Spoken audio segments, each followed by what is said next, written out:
हम सब जानते हैं कि अब भलाई का ज़माना नहीं रहा। अब भलाई करो तो आपकी बुराई ही हो जाएगी, आपके साथ गलत ही हो जाएगा। लेकिन ऐसा नहीं है, अभी भी भला का उल्टा लाभ ही होता है। आप लिख कर देखिए, आपको लाभ ही मिलेगा। खैर, मैं बेबी यादव टीबीटी मंच पर आप सभी का हार्दिक स्वागत अभिनंदन करती हूँ। और बेबी की वाणी में आज फिर एक कहानी सुनते हैं जो इसी पर डिपेंड है। तो चलिए कहानी के माध्यम से हम लोग भला को जानते हैं कि नेकी का बदला नेकी में ही कैसे मिलता है, नेकी का बदला इनाम में कैसे बदल जाता है। तो बात उस समय की और उस जगह की है जहाँ गुरुकुल हुआ करते थे और सारे बच्चे गुरुकुल में पढ़ने जाया करते थे गांव-गांव से। तो वहाँ भी यही हाल था, गुरुकुल में बच्चे पढ़ रहे थे। पढ़ाई समाप्त हुई, अंतिम दिन जो हुआ तो गुरुदेव से विदा लेने गए बच्चे कि अब तो हम लोग की पढ़ाई खत्म हो गई, अब हम लोग को घर जाना चाहिए। गुरुदेव भी बोले हाँ अब तुम लोग को घर चले जाना चाहिए, तुम लोग का पढ़ाई खत्म हो गया। लेकिन पढ़ाई खत्म हो गई है, लेकिन एक तुम लोग को प्रतियोगिता दे के जाना होगा यहाँ से। तो सभी बच्चे बोले क्या प्रतियोगिता होगी? तो सर जी जो थे वो बोले कि आप लोग को बाधा दौड़ के बाद ही आप लोग जा सकते हो। सभी बच्चे बोले बाधा दौड़ क्या होता है गुरुजी?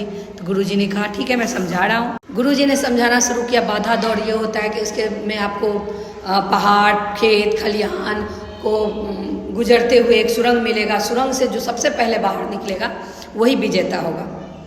तो सभी ने बोला ठीक है। फिर वहाँ से बाधा दौड़ शुरुआत हुई।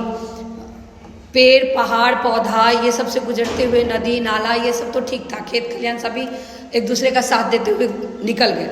लेकिन जब सुरंग के पास आए और वहाँ से गुजरने की बात आई तो यहाँ पे सभी का जो तेवर था वो बदल गया। सब एक दूसरे को होड़ लग गए धक्का देने का, आगे बढ़ने का। जैसे तैसे सब उसमें घुसना जल्दी चाहता था। वो सुरंग जो था बिल्कुल अंधेरा, कुछ भी दिखाई नहीं दे रहा था, ऊपर से उसमें पानी बह रहे थे। तो जो धक्का दे के निकल रहा था वो तो जल्दी से निकल रहा था, आगे बढ़ रहा था। जो पीछे था वो धीरे धीरे निकल रहा था। तो जब सब इकट्ठा हो गए तो गुरुजी पूछे कि कुछ बच्चे पहले आ गए, जो पहले आ गए वो सामने आए। तो जो बच्चे पहले आए थे वो सब सामने आ गए। 2-3 बच्चे पहले निकल गए थे उसमें से। फिर कुछ बच्चे पीछे आए। कुछ बच्चे तो पूछने लगे कि ऐसे कैसे हो गया? तो सारे बच्चे बोले कि वहाँ पता नहीं सबकी नीयत कैसे बदल गई। सब एक दूसरे को मतलब आगे बढ़ने के होड़ में सब एक दूसरे को धक्का दे के बाहर निकलने की कोशिश में, कोई किसी का था ही नहीं, लग ही नहीं रहा था हम लोग दोस्त हैं। तो बोला हाँ ये बात तो है, हो ही जाता है, कंपटीशन में हो जाता है।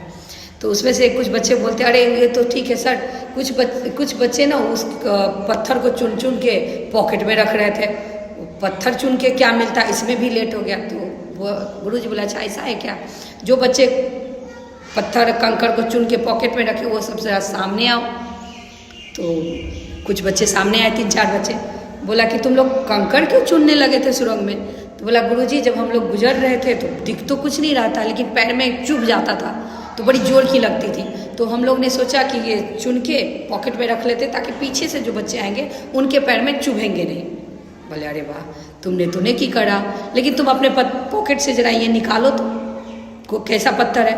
पॉकेट से जो पत्थर निकाला तो सारे हीरे के पत्थर थे। सबके तो आंखें चौंधी आ गई, सबने आश्चर्य से देखा ये पत्थर नहीं था, हीरा का टुकड़ा था। बोला हाँ ये सब जिन्होंने चुने, जिन्होंने नेकी की उनका इनाम है। तो जो बच्चे पत्थर चुने थे उनके मन में तो कुछ ऐसा कुछ नहीं था कि उनको इनाम मिलेगा या हीरे के टुकड़े मिलेंगे। तो सभी चौंक गए। तो बोला यही होता है, इनके दिमाग में था कि मेरे साथ गलत हो रहा है, दूसरे के साथ गलत ना हो, किसी और के साथ बुरा ना हो।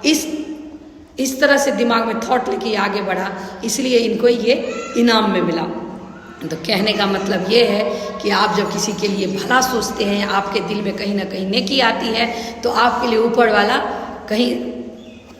ऊपर वाला जो है सही तरीका, सही जगह, सही इनाम चुन ही लेता है।